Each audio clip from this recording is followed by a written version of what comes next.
श्रवण सबसे जल्दी निष्पाप करता है। निष्पाप करने वाला सबसे बड़ा तीर्थ है भगवान की लीला कथा श्रवण और गायन। जिस समय पीछे पीछे ग्वाल वाल यश गान करते चल रहे हैं, आगे भगवान श्री कृष्ण की घुंघराली अलकावली गौओं के खुरों से उड़ उड़ करके रज, माथे पर अलकावली पर, सिर पर मोर पंख का मुकुट और केश पास में सुंदर जंगली पुष्प सखाओं ने गूथे, नेत्रों में मधुर चितवन, मुख पर मनोहर मुस्कान और मधुर मधुर मुरली बजाते हुए ग्वाल बालों के साथ ब्रज में प्रवेश कर रहे हैं। गोपियां भाग करके मार्ग में खड़ी हो जाती, दिन भर इंतजार करती, शाम के जब देखती कि नेत्रों को जीवन दान देने वाले श्री कृष्ण आ रहे हैं।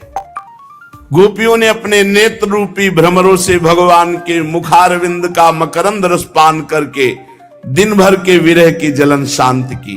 भगवान ने भी उनकी तरफ प्रेम भरी चितवन से उनको सुख प्रदान किया।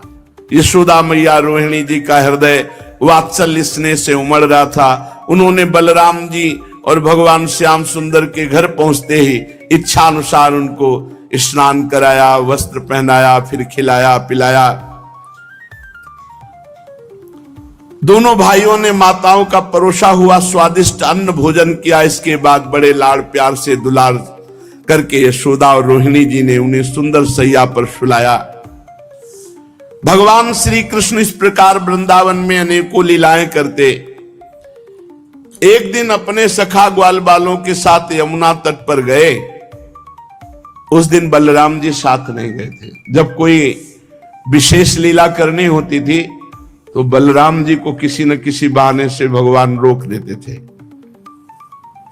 और दूसरी बात, ये भैया जी हैं, कद्रू के बड़े पुत्र हैं अनंत शेष भगवान, और उनके पुत्रों में है ये कालिया नाग भी। तो उस दिन बलराम जी को साथ नहीं लाए। जेठ महीना, गर्मी बहुत, अब अत्यंत प्यासे हो गए सब बछड़े गौएं सखा, और किसी को ध्यान नहीं रहा। काली दह में सबने पानी पिया, बछड़ों ने, सखाओं ने, गौएं गोपों ने, पीते ही सब मर गए। इतना जहरीला सांप था कि वो कुंड का कुंड पूरा यमुना जी का जहरीला था। यही अपने घर की बात है काली दह। भगवान ने देखा कि ये तो बहुत गलत हो गया, हमारे सब परिकर तो पधार गए। कितनी बार पधार गए? हाँ, देखो अगासुर में, बकासुर में। भगवान श्री कृष्ण चंद्रजू ने अपनी अमृत बरसाने वाली दृष्टि से तत्काल जीवित कर दिया। किसी को ऐसा अनुभव ही नहीं हुआ कि हम मर गए थे। सबको चेतना आई, आश्चर्यचकित होकर एक दूसरे को देख रहे, पर ऐसा नहीं पता कि श्री कृष्ण चंद्रजू की अमृत दृष्टि से हम जीवित हुए हैं। हम लोग तो विषैला जल पी जाने के कारण मर चुके थे। भगवान श्री कृष्ण चंद्रजू ने हमें जिला। भगवान की ऐसी लीला है, वो जनाना ना चाहे तो कोई जान नहीं सकता है। भगवान ने देखा कि ये महाविषधर कालिया यमुना जी के हमारे लीला स्थली को ये तो बहुत अशुद्ध कर दिया है। अब ना कोई आचमन कर सकता है। इतना जहरीला जल था कि ऊपर से कोई पक्षी उड़े तो उसकी भाप से मरकर उसी में गिर पड़े। इस प्रकार सर्प का दमन किया। और कालिया नाग जलचर जीव तो था नहीं। ऐसी दशा में अनेक युगों तक यहां वृंदावन में काली दह में क्यों रहा? ब्रह्म स्वरूप महात्मन भगवान अनंत हैं, वे अपनी लीला प्रकट करके स्वच्छंद विहार करते हैं। गोपाल रूप से उन्होंने जो उदार लीला की वो अमृत स्वरूप है, उसका श्रवण करके बहुत सुख मिलता है। आप कृपा करके ये रहस्य वर्णन करें, यहां वृंदावन में क्यों रह रहा था ये कालिया? और कालिया कोई सांप, कोई जलचर जीव तो है नहीं, बराबर जल में ही क्यों रह रहा था? तो श्री सुखदेव जी ने कहा, परीक्षित, यमुना जी में ये विशाल कुंड है। इस विशाल कुंड में कालिया ने अपना निवास स्थान बनाया। इतना विषधारी था कि काली दह का पूरा जल ऐसे उबाल मारता था, खौलता रहता था। यहां तक कि उसके ऊपर उड़ने वाले आकाश में जो पक्षी हैं वो भी झुलस कर गिर के मर जाया करते थे। और उसके विषैले जल की नन्ही नन्ही बूंदें जब वायु ले जाती तो वृक्ष भस्म हो जाते आसपास के। ऐसा जहरीला सांप, एक छोटी बूंद भी जहां पड़ जाए वहां आग लग जाए, ऐसा जहरीला। पशु पक्षी लता वृक्ष सब नष्ट हो रहे थे आसपास के। भगवान ने कहा, मेरी लीला विहार स्थली, इस दुष्ट का तो दमन करना ही पड़ेगा। जब उन्होंने देखा कि सांप का विष का वेग बड़ा प्रचंड भयंकर है, विष ही इसका महान बल है, और मेरी बिहार स्थली यमुना जी दूषित हो गई हैं, तो भगवान श्री कृष्ण ने खेल रचा। आओ भाई सब कंदुक लीला खेलते हैं। और श्री दामा का कंदुक था, गेंद था। भगवान ने लिया, सीधे घुमा के मारा, काली दह में गया। कन्हैया हमारा गेंद, जैसे बच्चे, अब तो हमें गेंद चाहिए, तुझे गेंद चाहिए ना, मैं अभी ला के देता हूं, चुप रहे। और भगवान ने फेंका इसीलिए था कोई बहाना मिले, और कमर में पीतांबर बांधी और संकल्प बनाया, एक कालिया अब भागना पड़ेगा तुझे, और ताल ठोकी और कूद गए जल पे। भयंकर विष, विष जल क्या विष एकदम। और भगवान के कूदने से जल और हिलोने मांगने लगा। 400 हाथ तक जल छिटका। जब अचिंत महाशक्ति भगवान ताल ठोक करके कूदे और मतवाले गजरात की तरह डूबते हुए मथते जाते थे जल को। भगवान की भुजाओं की टक्कर से बहुत जल में शब्द हो रहा था, सो रहा था कालिया काली दह में। आंख से सुनने वाले काली नाग ने वो आवाज सुनी, कौन आ गया इतना बलवान की जीवित मेरे दह में घुसाया। सहन नहीं हुआ, वो चिढ़ करके सामने देखा एक नीलमणि श्याम सुंदर सलोना बालक, वर्षाकालीन मेघ के समान अत्यंत सुकुमार, इतना सुंदर कि थोड़ी देर तो कालिया पहले दर्शन ही करता रहा। वक्षा स्थल पर सुनहरी रेखा पीतांबर धारण किए हुए मंद मंद मुस्कुराकर भुजाओं से जल को ऐसे मार रहे। कालिया ऊपर से लेके चरण तक दर्शन किया। चरण मानो कमल की पराग की गादी हो नीचे की, इतना आकर्षक रूप की काफी देर तो वो रूप ही दर्शन करता रहा। फिर देखा ये मुझसे तनिक भी भयभीत नहीं हो रहा, मौज से मेरे विषैले जल में खेल रहा। तब उसको क्रोध आ गया और उसने सांप का बल पहले वो बंधन में बांधता है, भगवान को बंधन में बांधा और डसा मर्म स्थानों में। उसके सैकड़ों फण थे। भगवान श्री कृष्ण को नागपाश में बांध करके और अपने फण से डसा। अब तो ग्वाल बाल सब मूर्छित हो रहे हैं, क्योंकि इन ब्रजवासियों ने शरीर सुहृद धन संपत्ति स्त्री पुत्र भोग कामनाएं ये सब त्याग कर भगवान श्री कृष्ण को ही अपना मानते हैं। इसलिए ब्रजवासी सर्वश्रेष्ठ है। गाय बैल बछिया बछड़े सब दुख से डकराने लगे। श्री कृष्ण की ओर टकटकी बांधे हुए सब देख रहे हैं, सबका प्राण व्याकुल। इधर ब्रज में बड़े उत्पात शुरू हो गए। अपशकुन देखकर नंद बाबा ने कहा कि हट गई, बड़े भय से व्याकुल हो गए। भगवान के प्रभाव को तो जानते नहीं, वात्सल्य भाव है। बस ये अपशकुन देखकर लगा कि आज तो किसी दैत्य ने श्री कृष्ण का जरूर अहित कर दिया। भय से व्याकुल हो गए, क्योंकि इन सबके प्राण मन सर्वस्व श्री कृष्ण ही थे। भागे ब्रजवासी, नंद बाबा उपनंद समस्त ब्रज गोपियां बूढ़े बच्चे जवान सब। इतने में भागते हुए एक सखा ने आके बताया, गजब हो गया, कन्हैया काली दह में कूद गया और सांप ने जकड़ लिया। अब तो बलराम जी व्याकुल नहीं है, क्योंकि जानते हैं कि हमारे ऊपर शयन करने वाले सांप से तो उनको कोई भय है नहीं, और उनको विष से क्या भय है। ब्रजवासियों को इतना आतुर देखकर हंसते हुए कहा, तुम धैर्य रखो, श्री कृष्ण कोई ऐसे बालक नहीं है, हम जानते हैं अपने भाई के प्रभाव को, तुम धैर्य रखो। लेकिन ब्रजवासी प्यार जो प्रभु से ही केवल किए हुए हैं, सब यमुना के समीप पहुंच गए, सब देख रहे हैं। मैया तो भारी व्याकुल, जब दूर से देखा कि कन्हैया नाग पास में बंधे हुए, तो मैया तो बेहोश हो गई कुंड के समीप ही। नंद बाबा भी मूर्छित जैसे हो गए। भगवान मुस्कान भरी चितवन से इशारा कर रहे, सब शांत शांत शांत। लेकिन हर ब्रजवासी को, मेरे प्राण प्रिय श्याम सुंदर को सांप ने डस लिया, सांप ने कस लिया, मेरे तो प्राण वल्लभ जीवन सर्वस्व है।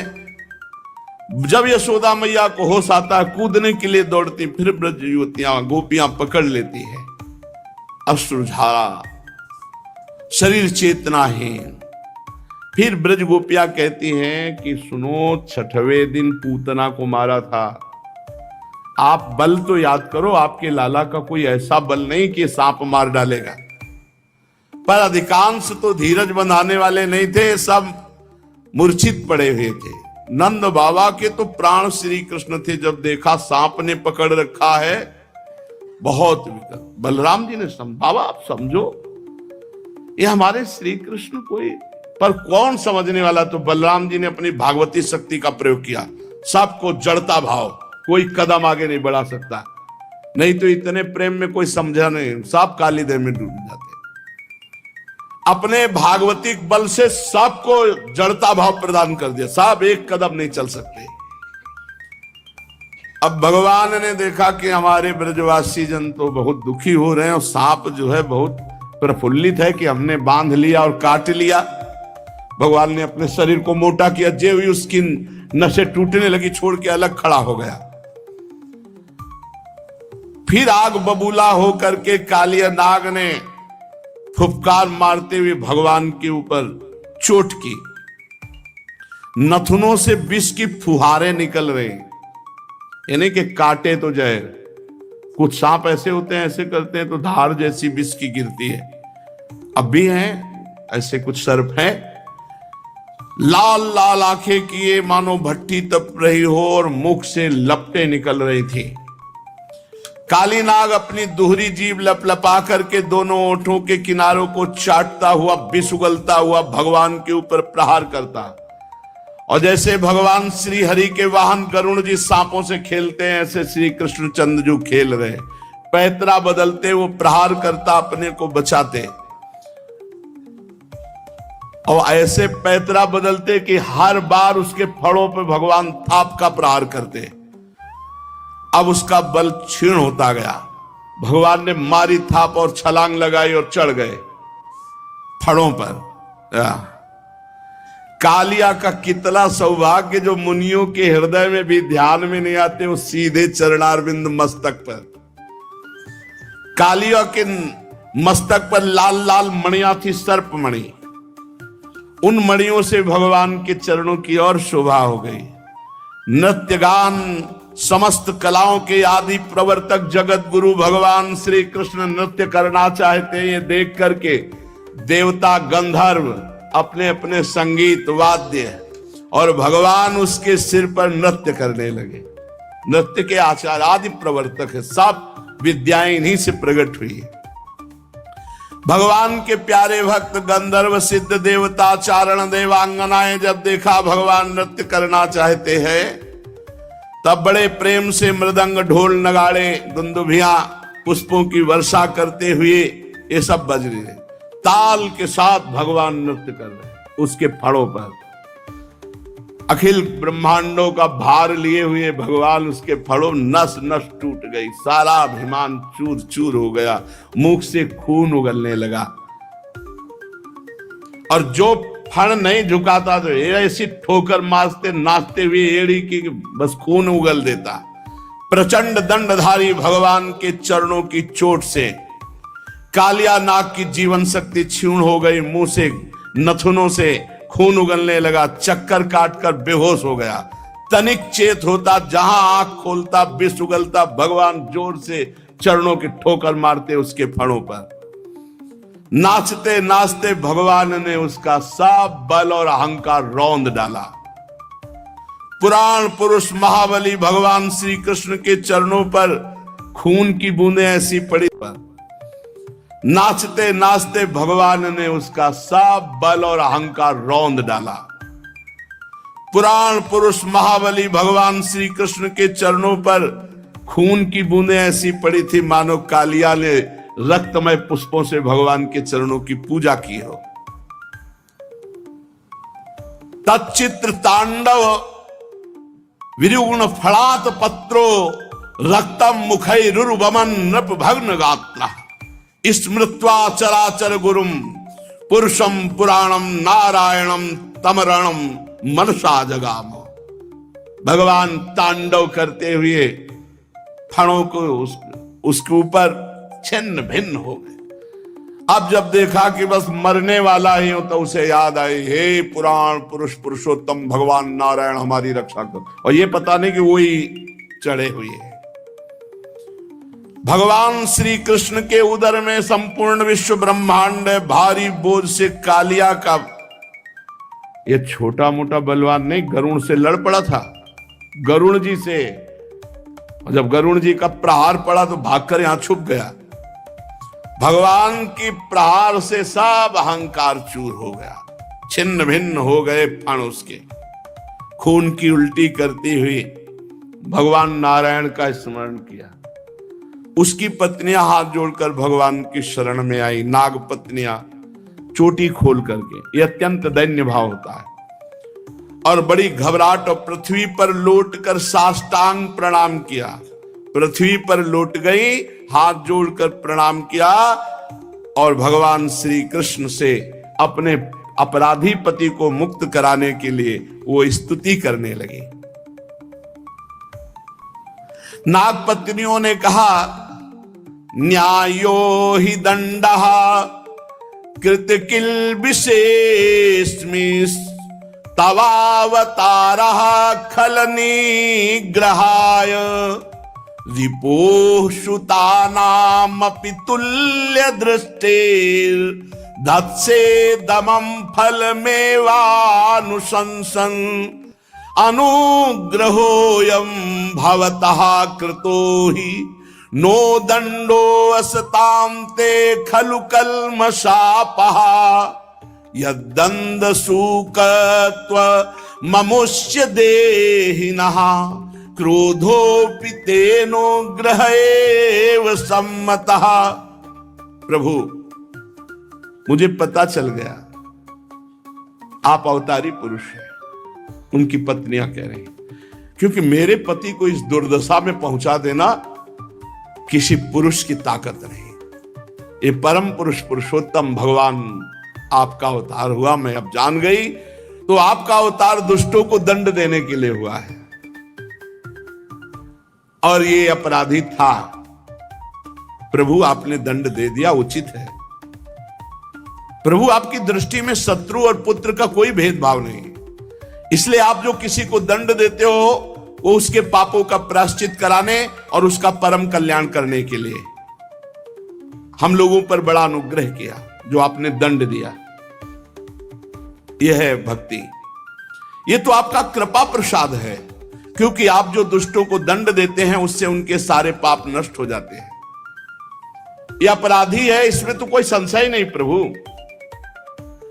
क्योंकि अपराधी ना होता तो ये सर्प योनि को ही न प्राप्त होता। अपराधी तो है ही, इसलिए हम सच्चे हृदय से आपसे प्रार्थना करते हैं कि आप अपने क्रोध का त्याग करके अनुग्रह कीजिए। यद्यपि आपका क्रोध भी अनुग्रह ही है। प्रभु, जरूर जरूर इस सर्प ने पूर्व जन्म में मान रहित होकर कोई बहुत बड़ी साधना आपकी की है, क्योंकि आपके चरणारविंद सीधे उसके माथे पे पड़ रहे, इससे बड़े और कौन तपस्वी हो सकता है। ये सब जीवों पर दया करते हुए कोई बहुत बड़ा भजन किया, धर्म किया, तभी तो आप संतुष्ट हुए हैं। आप सबके जीवन स्वरूप आप इसके माथे पे नृत्य कर रहे हैं, इससे बड़ा सौभाग्य क्या होगा। भगवान, हम समझ नहीं पा रहे कि हम जैसों की कौन सी साधना हो सकती है और कौन सी साधना का फल हो सकता है कि आपकी चरण धूलि का स्पर्श पाने के लिए बड़े बड़े तपस्वी लालायित रहते हो, आपके चरणों को प्राप्त किया। कितनी चरण रज दुर्लभ है कि स्वयं प्रभु जो आपके भक्त है, चरण अनुरागी हैं, वो न नाक पृष्ठम न च सार्वभौमम न पारमेष्ठ्यम न रसाधिपत्यम न योग सिद्धि पुनर्भवम वा वांछन्ति यत्पादरजः प्रपन्नाः तदेश नाथाप दुरापमन्यैस्तमोजनिः क्रोधवशोऽप्यहीशः संसार चक्रे भ्रमतः शरीरिणो यदिच्छतः स्यात् विभवः समक्षः। नमस्तुभ्यं भगवते पुरुषाय महात्मने भूतावासाय भूताय पराय परमात्मने ज्ञान विज्ञान निधये ब्रह्मणे अनंत शक्तये अगुणाया विकाराय नमस्ते प्राकृताय च कालाय कालनाभाय कालावयव साक्षिणे विश्वाय तदुपदृष्टे तत्कर्ते विश्वहेतवे। नागपत्नियां विनय कर रहे, हे प्रभु, आपके चरण कमलों की धूल की शरण जो ले लेते हैं उनको ऐसा आनंद प्राप्त होता है कि वो स्वर्ग का राज्य नहीं चाहते, वो पृथ्वी की बादशाही नहीं चाहते, वो रसातल का राज्य नहीं चाहते, वो ब्रह्मा का पद नहीं चाहते, वो अणिमाद योग सिद्धियां नहीं चाहते, यहां तक कि जन्म मृत्यु से छुड़ाने वाले कैवल मोक्ष की भी इच्छा नहीं करते। स्वामी, ये नागराज तमोगुणी योनि में उत्पन्न हुआ है, अत्यंत क्रोधी है, फिर भी इसको आपकी परम पवित्र चरण रज प्राप्त हुई, जो दूसरों के लिए सर्वथा दुर्लभ है, जिसको प्राप्त करने की इच्छा मात्र से संसार चक्र में पड़े हुए जीव को संसार के वैभव संपत्ति की तो बात ही क्या, मोक्ष की भी प्राप्ति हो जाती है। प्रभु, हम आपको प्रणाम करते हैं। चरण में विराजमान होने पर भी अनंत है, आप समस्त प्राणी और पदार्थों के आश्रय, सब पदार्थों के रूप में विद्यमान है, आप प्रकट से परे स्वयं परमात्मा है। हम आपको नमस्कार करते हैं। आप प्रभु सब प्रकार के ज्ञान के अनुभवों के खजाने हैं, आपकी महिमा अपार अनंत शक्ति है, आपका स्वरूप अपराकृत दिव्य चिदानंदमय है, प्राकृत गुणों एवं विकारों का आप कभी स्पर्श ही नहीं करते, आप ही ब्रह्म हैं। हे ब्रह्म स्वरूप श्री कृष्ण, हम आपको नमस्कार कर रहे हैं। आप प्रकृति में क्षोभ उत्पन्न करने वाले काल हैं, काल शक्ति के आश्रय हैं, काल के क्षण कल्पादि समस्त अवयवों के साक्षी हैं। आप विश्व रूप होते हुए इस विश्व से अलग भी हैं, दृष्टा भी हैं।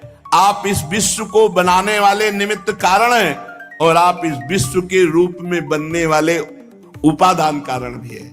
विश्व बनाने वाले आप और विश्व के रूप में बनने वाले आप।